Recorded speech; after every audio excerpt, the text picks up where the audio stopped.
यहाँ के राजा थे राणा कुंभा।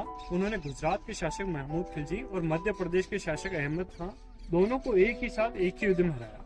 यानी उन्होंने दो स्टेट को एक साथ विन किया। तो उस विक्ट्री के उपलक्ष्य में उन्होंने इस विजय स्तंभ टावर का निर्माण कराया। उस समय इसको बनने में करीबन 10 ईयर्स लगे। लगभग 1448 से लेके 1458 तक बनके ये विजय स्तंभ टावर बनके तैयार हुआ। उस समय इसको बनाने में करीबन 90 लाख रुपए सोने और चांदी के कॉइन्स इन्वेस्ट हुए, तब जाके विक्ट्री टावर बनके तैयार हुआ। जैसे अपने हिंदू धर्म में आज भी नवग्रह का पूजा होता है, उसी को ध्यान में रखते हुए 9th फ्लोर के अंदर इसको बनाया गया है।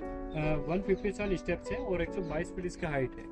इसी के साथ प्रेजेंट टाइम में राजस्थान पुलिस और माध्यमिक शिक्षा बोर्ड राजस्थान का जो लोगो है वो आपको यही विक्ट्री टावर देखने के लिए मिलता है। साथ ही में सामने साइड में पूरा गार्डन एरिया देखने को मिलता है। ये कहलाता है जौहर स्थल।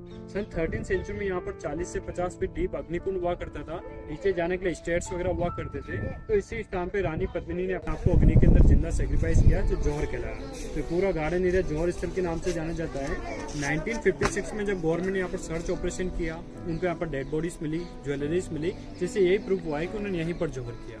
उसके बाद में गवर्नमेंट ने टूरिस्ट की फैसिलिटी के हिसाब से इसको गार्डन में कन्वर्ट कर दिया है। प्रेजेंट टाइम में हमें यहाँ पर गार्डन देखने के लिए मिलता है और गवर्नमेंट ने अथॉरिटी के तौर पे वो बोर्ड लगा रखा है जहाँ पर जौहर के बाद डिस्प्ले किया गया है। अब हम बात करें जौहर की, तो इस फोर्ट के ऊपर 3 बार जौहर हुए हैं। फर्स्ट जौहर हुआ है 1303 में। यहाँ के राजा थे रावल रतन सिंह, उनके अर्थ रानी पद्मिनी।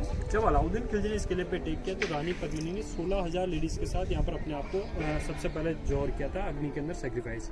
सेकंड जौहर हुआ है 1535 में। यहाँ के राजा थे राणा सांगा, उनके अर्थ रानी कर्णावती। जब बहादुर शाह ने इस किले पे अटैक किया तो रानी कर्णावती ने 13,000 लेडीज के साथ यहाँ पर सेकंड जौहर किया, जो महाराणा प्रताप की दादी थी। और थर्ड जौहर हुआ है 1568 में। यहाँ के आखिरी पावरफुल किंग रहे वो महाराणा प्रताप के फादर थे महाराणा उदय सिंह जी।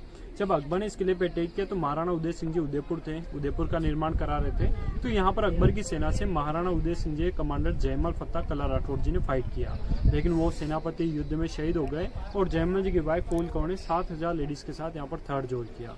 तो इस प्रकार 3 जौहर हुए हैं इस फोर्ट के ऊपर, लेकिन यादगार तौर पर रानी पद्मिनी का जौहर ही बन के रह गया है, क्योंकि वही सबसे ज्यादा कॉन्ट्रोवर्सी में रहा है इस वजह से।